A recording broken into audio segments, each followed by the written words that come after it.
For much of the Iron Age, Ireland was home to a network of tribal societies we now describe as Celtic. Unlike Britain and Gaul, Ireland was never formally conquered by Rome.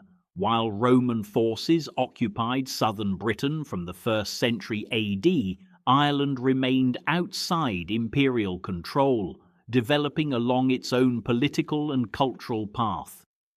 Archaeological evidence shows that Celtic culture reached Ireland between roughly 800 and 500 BC during the late Bronze Age and early Iron Age. Iron tools and weapons became more common. New artistic styles emerged. Society organized itself around kinship, land and warrior leadership. Ireland was not a unified kingdom. It was divided into tuatha, small territorial units ruled by local kings known as rai. Power was decentralized. Alliances shifted. Warfare was frequent but usually small scale, involving raids, disputes over land, or competition for cattle.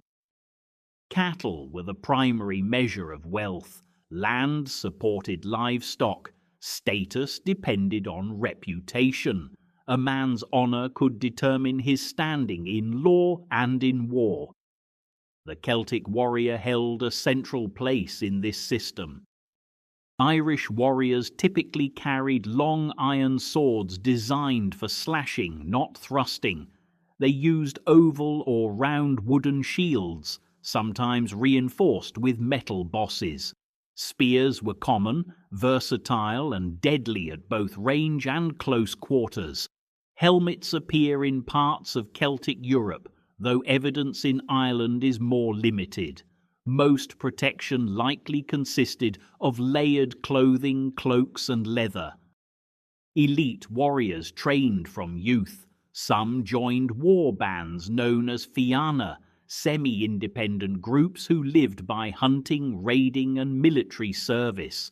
Warfare emphasized speed and shock rather than rigid formation. Unlike Celtic tribes in Gaul, the Irish Celts did not face full Roman invasion. There are Roman artifacts found in Ireland suggesting trade and diplomatic contact, and Roman writers were aware of the island, but Rome never established permanent control. Elsewhere in Europe, however, Celtic peoples fought Rome directly. In Gaul, tribes under leaders like Vercingetorix resisted Roman expansion in the 1st century BC. In Britain, Celtic tribes rebelled, most famously under Boudicca. These conflicts shaped how Rome viewed Celtic societies: fierce, decentralized, and resistant.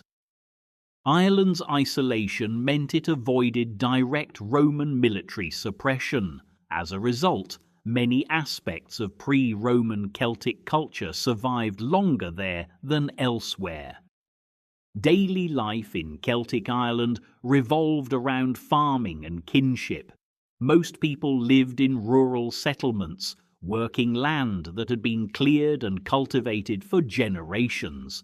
Homes were circular wooden structures with thatched roofs, built within enclosed farmsteads. From roughly 500 to 1000 AD, these enclosed settlements, known as ring forts, spread across the countryside. Tens of thousands once existed. A typical ring fort consisted of a circular earthen bank and external ditch forming a defensive boundary.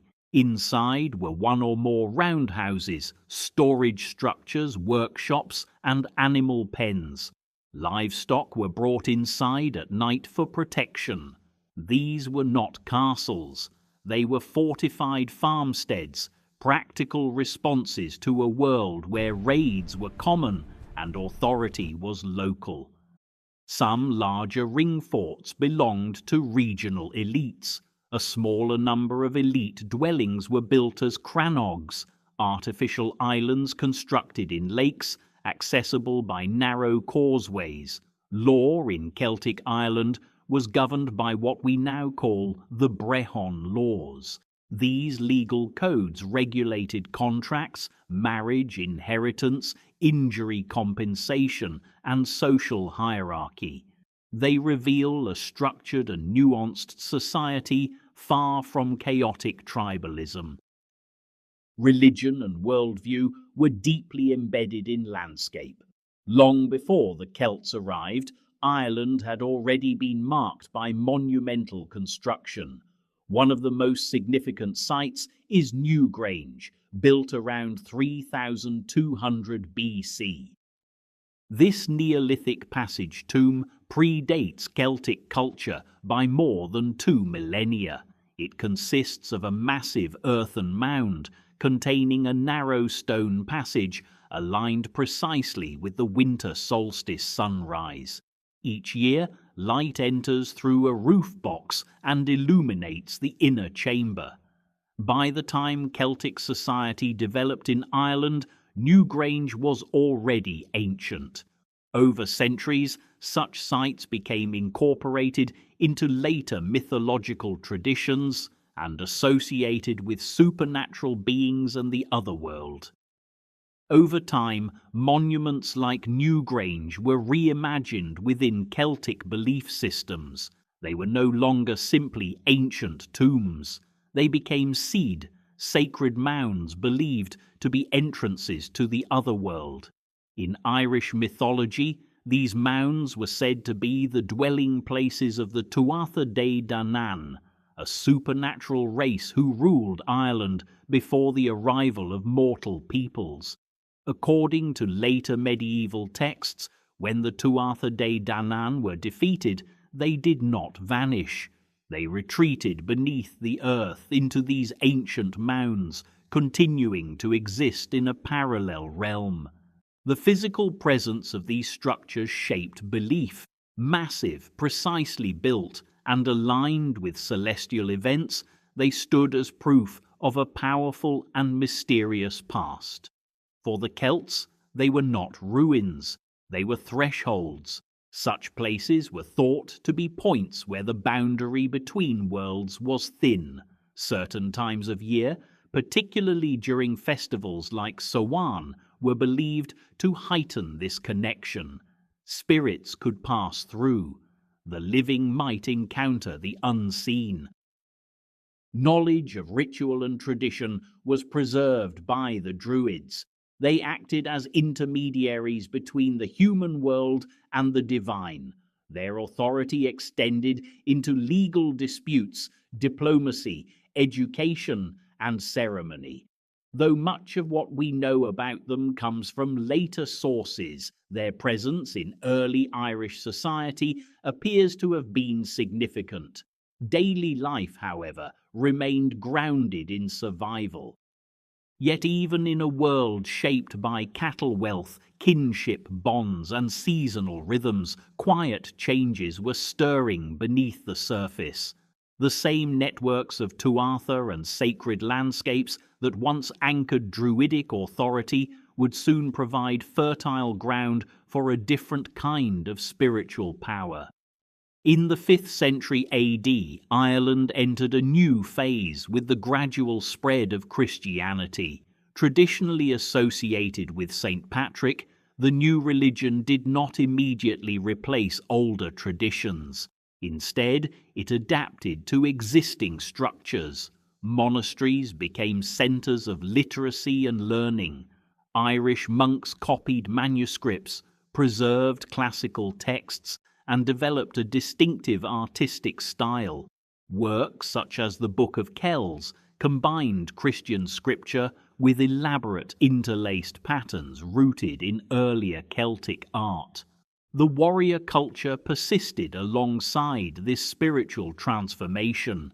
In the late 8th century, Viking raiders began attacking Ireland's coasts. Monasteries were targeted for their wealth and relative vulnerability. Over time, Norse groups established permanent settlements, including Dublin. Irish kingdoms resisted, formed alliances, and fought prolonged conflicts with Viking forces. The balance of power shifted repeatedly. In some periods, Norse rulers held significant authority. In others, Irish coalitions reasserted dominance. These conflicts reshaped Ireland's political map, but did not erase its Gaelic foundations. In the 12th century, the Anglo-Norman invasion introduced feudal systems and new military structures. Stone castles replaced timber fortifications. Foreign lordship altered governance.